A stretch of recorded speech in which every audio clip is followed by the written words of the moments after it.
There is nothing important about this video clip. The only reason I have this included is if you look at the back of my head, you can tell I'm not even starting to bald yet. So I know this is around 1998-99 era. You can also see my computer desk. It's the same computer desk I still use today. I'm beginning to think this computer desk may have been purchased in 1996. It could actually be 20 years old.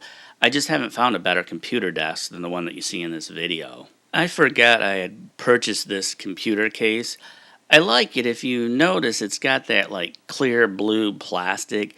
It kind of reminds me of when the Macintosh had like that jelly bean like blue plastic, effect to it as well. There you can see a bunch of my cases. The full tower is actually skinnier than that one mid-tower case. I just want to kind of show there's a big variety between them. If we look at this particular computer case inside, we can see it has 3 bays for hard drives. If we look at the full tower, you're going to see that that has actually 6 bays for hard drives. I really did need 4 drive bays. There was a reason why I was using full towers for a period of about maybe like 3 years. That's about it. I always felt like they were almost too big. Sure, they had more expandability and more upgradability than a mid-tower case, but I always felt like they were too big for the amount of extra, slots you were getting and extra bays you were actually getting.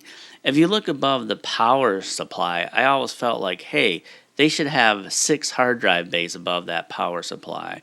And back in like 1998, 99, hard drives weren't fast like they are now. A lot of people really could have used 12 hard drives striped together. Some of you folks may remember in the Pentium 2, Pentium 3 day, Intel was using what they called a slot 1 architecture, I believe. I believe AMD had a slot A. I'm not sure if this is Intel or AMD. It really doesn't matter. I just want people to see. You can see the PCI slots, ISA slots, and an AGP port on there as well. You can see the IDE cables. There were no SATA hard drives back when this video was done. Like I said, this is probably around 98, 99. Some of you can probably tell this is a hard drive tray for a hot swappable drive bay unit. It's for IDE, obviously. Like I said, they didn't even have the SATA hard drives back, when this video was being shot. Some of you may be able to see my rack mount gear in the corner.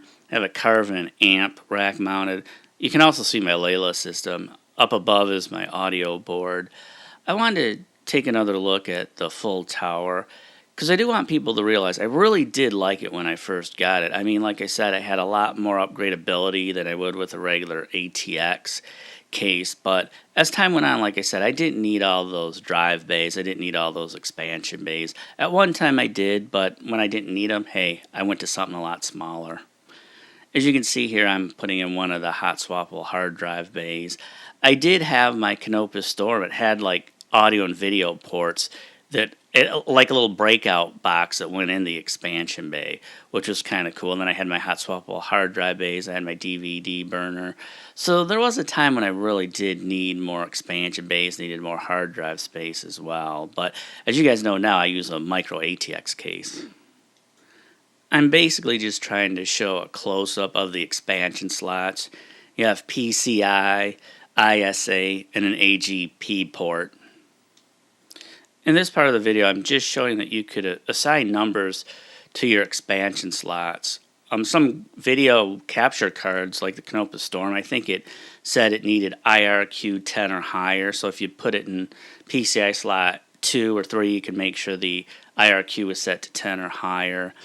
I think it was the Matrox RTX 2000 that required you to set your AGP aperture to at least 64. Some RAID controllers need to just set the PCI latency to 64. A lot of times they were set to 32 by default. So there was a lot of things you had to do back in the old school days of computers to get your computer running properly to do audio and video editing. And in this part of the video, I'm just kind of showing off an old printer. I don't think any of the newer printers would have these type of ports on them anymore. And of course, your computer had the LPT port and COM ports on them. Hello and welcome to the show Electric Avenue. I'm your host, Ark Nevada. Today we're going to format and partition several different hard drives. We're going to install several different operating systems, and we're going to make a dual boot system. We're not going to do it through software. We're going to do it through the motherboard BIOS and through a few hot swappable drive bays like the one in this tower. Now I know you're probably anxious to get started, but first we have to check out the groovy computers Digital Evolution has to offer this week.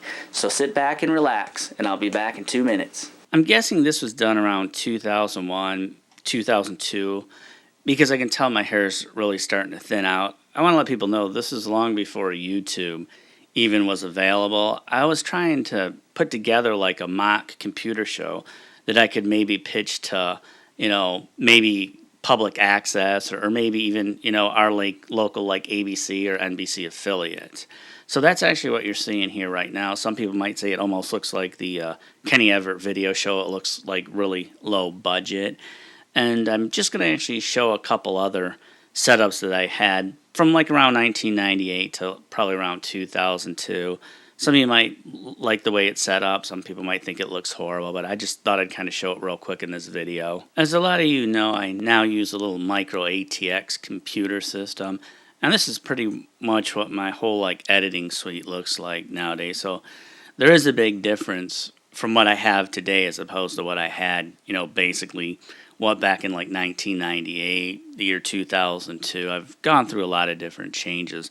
Although recently, like I said, I keep using the same computer desk over and over again because I really like it. I've got the same audio rack gear that I keep using over and over again because it works. But as you can tell, it's a lot different system than what I once had. As a lot of you can imagine, since the video clips were recorded in standard definition for this video, I'm going to actually render out to standard definition. I can only hope once it gets up on YouTube that the video quality will be at least halfway decent.